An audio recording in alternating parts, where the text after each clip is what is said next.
We're live. We're live. Horns up for the Metal Summit. Horns up for this guy, Ari. Ari. Back on the show The with original. us. Again. He's like, God, these fucking guys, man. 5 years. And I still gotta do it. Always happy to have you, man. But fresh off the stage, man, how did it feel? Another M3 under your belt? Oh, it was awesome. Like the energy of the crowd, it was amazing. We had a good time.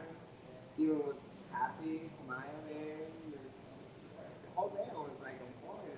I loved it.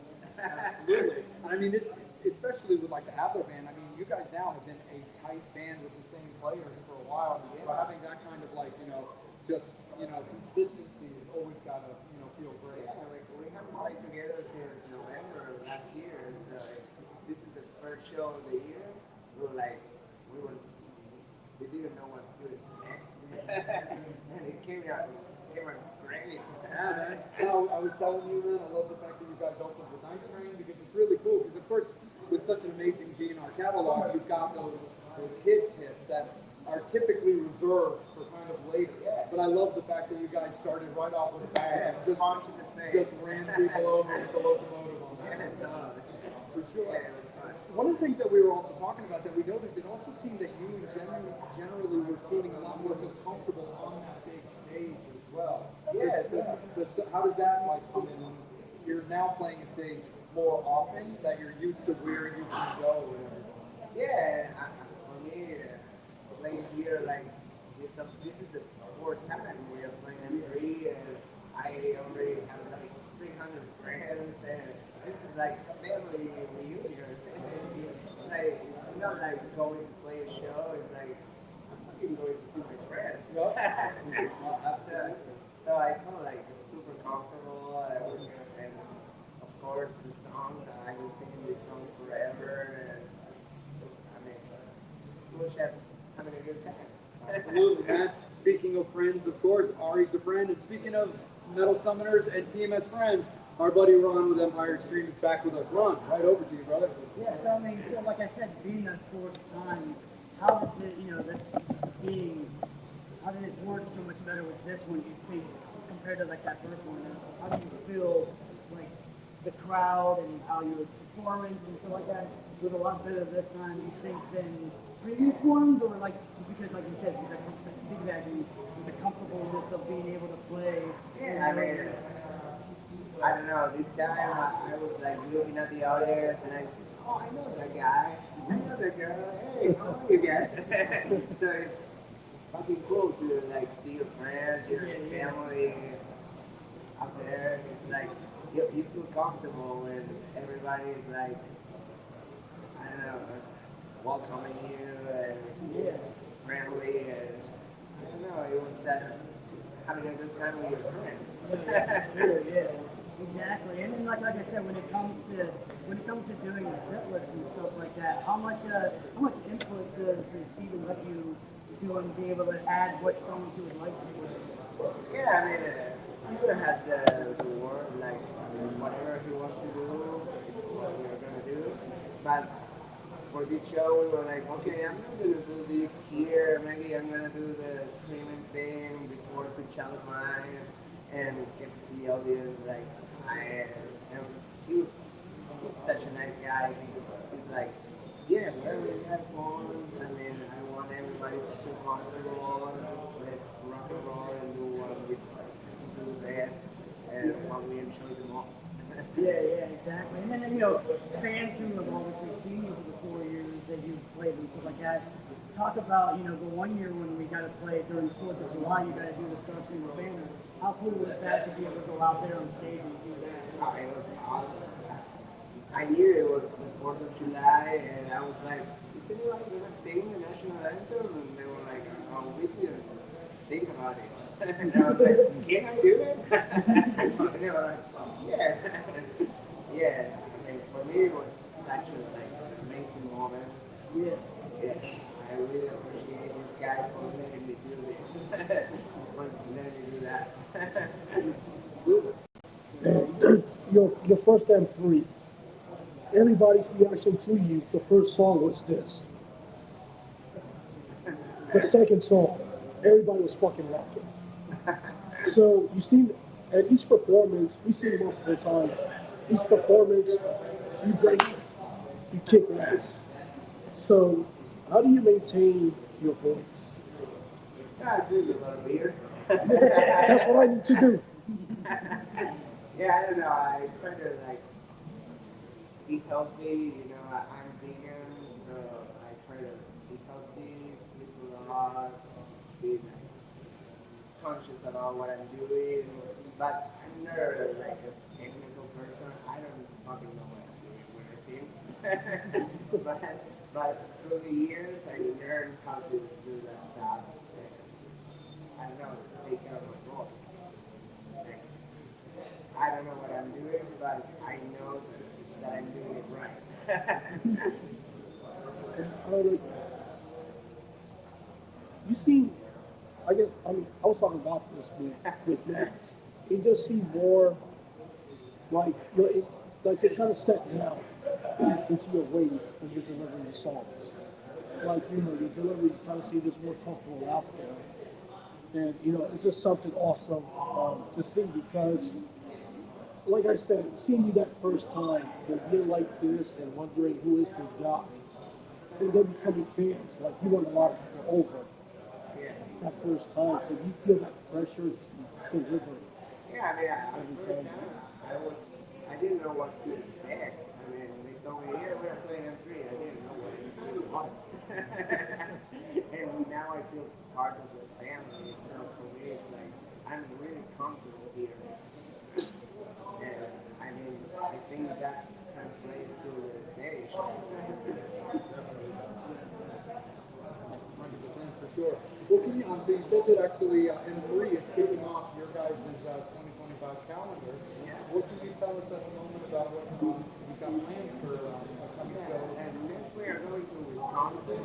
We are playing Green Bay, and we are playing Breakfast in Madison. And then we have a show at the Whiskey a Go-Go. We're going to play Vegas. A lot of shows here. And maybe, it's a venue we never played before. So I'm really excited. You had mentioned to me, that you live in LA. Like, Yeah. how does living in LA, a lot of the metal summoners are going to listen to this and be like, what the fuck kind of question is that? I think it will, when you're living in a populated city like LA, especially with the stigma of this kind of music, just in every aspect of it, coming from Argentina, like, how do you look at that kind of transition? Yeah, for me it's super fun because I love to go to the whiskey to see them playing like every night. Like I don't know who's playing, but I'm going there and like be surprised. And then going to the rainbow and all the sounds seeing it there, man. And so it's super fun. Like, and for me, coming from Argentina, there's a lot of people like asking me, hey man, how is it? It's fucking awesome. Does Argentina have like a music scene that's readily available for live music at night if you want to go out? Oh yeah, totally. In Argentina, everything opens like at 2 a.m. So you can be all night rocking out. The music scene in Argentina is really good too. When you do songs off of Steven's solo album, like I'm a big fan of that record. Me personally, it's all about the one that you hated. I love that song. Do you have a favorite song that you like to do off his solo album? No, I know all the songs from that album. I think it's a great record. Yeah. Such a good album. Oh, right on, man. I mean, even piggybacking off the LA thing. So, the first time you went to LA, you got to go to the places like the Whiskey. You got to go towards the Strip. And you being such a huge Guns N' Roses fan, how was it like going down there and just seeing the buildings and the places where that music was made, and those lyrics were wrote? And Oh stuff yeah. like that? For me, it was mind blowing. I mean, the first time I was there, I was taking pictures, shooting videos. I was like a fucking tourist. And now I live there. Yeah. I remember the first time I went to Hollywood Boulevard, and I was taking a picture at the sign that said Hollywood Boulevard, and now I live 2 blocks away from that sign. So I was like, okay. And I go to the supermarket and wherever to the groceries, and I always look at that sign and say, one time I was taking pictures and thought it was the most amazing thing. And for me, it's still like such an amazing feeling to do that. You should get up there and put like an Adler or an Ari sticker just on it. Yeah, right. Establish my location. Yeah, and like you were saying before too, with the Argentinian music and the industry and stuff like that, is it kind of spread out as far as like genre-wise of music, or is it particularly this sort of genre with a little bit of rock and roll, or is it a good mix?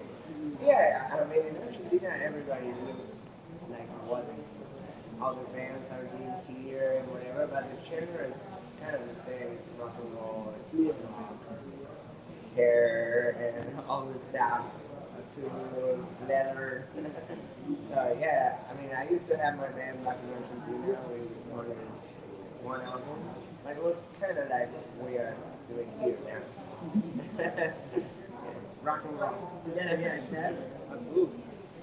So with all the shows and everything coming up, any chance of seeing you do any records? Yeah, we just finished our demo with my band, Son of a Gun. So we are like shopping for producers, and we are gonna record, and we want to have that stuff on Spotify and all the platforms this year. So just original music coming out. Awesome. Yeah, and I'm also starting to sing for Sweet. Really? So, yeah. I didn't realize that Holly wasn't doing the singing for them. No, so they called me to do a few shows, so that's exciting too. Yeah, I had to learn all the set list and everything, and make some really good songs. Well, there's so many good songs. I mean, obviously you can't initially not think of like Ballroom Blitz when it comes in. I'm like, oh my God, Ari's tone though, doing Ballroom Blitz. exactly. Holy fuck, dude, that sounds awesome. But they genuinely do have an amazing talent. Oh yeah, it's amazing. It's really fun to sing. Absolutely. Still with the Angel? Has anything popped up at the moment from the Metal Summoners? Not just a lot of love, singing. What awesome performance. Absolutely. I want to keep rolling with you, brother. Anything current from yourself? Yeah, just appreciate your time and I appreciate you guys. Thank you so always. much for having me. And I mean, you was our first guest, so First ever guest of our show. so here Number we are, one. first leader. Number one. Everybody else is number two. Always a pleasure. Absolutely. Ron, anything final for yourself, my friend? No, I mean, that's just pretty much just, looking forward to hearing the new music. When it's done, obviously seeing you guys tour and stuff like that. It's always fun to watch you guys play on stage. And like I said, all this time, you can just tell that you guys have, because of the core being the same for the last 20 years, you can definitely just tell, like, the vibe. It's just, you guys just work, the chemistry and all that just works so good with you guys. And I just love it, too. It's like, and like, it's always something, something different when you get it, you know what I mean? You're like, oh my God, like, you didn't notice this before, you didn't notice that before, but it's like, it's awesome getting to see you play live and just to hear these songs. Thank you. All right, we appreciate you always, brother. Before we let you go real quick, can you let everybody know like where you can be found, like Son of a Gun and Adler can be found? Oh yeah, you can go to Steven Adler's Facebook, Real Steven Adler. You can find me on Instagram or Facebook as Ari Kamin. And my band Son of a Gun is Son of a Gun OK. So yeah, if you guys want to know where we are playing next, go there, check it out. We have a lot of things coming up, so it's gonna be a busy year. It's going to be an absolute busy year. Thank you so much, Metal Summoners. We got more interviews coming your way. Thank you as always for supporting our number one guest that we ever had, Ari Kamin. Thank you, brother. Always, brother.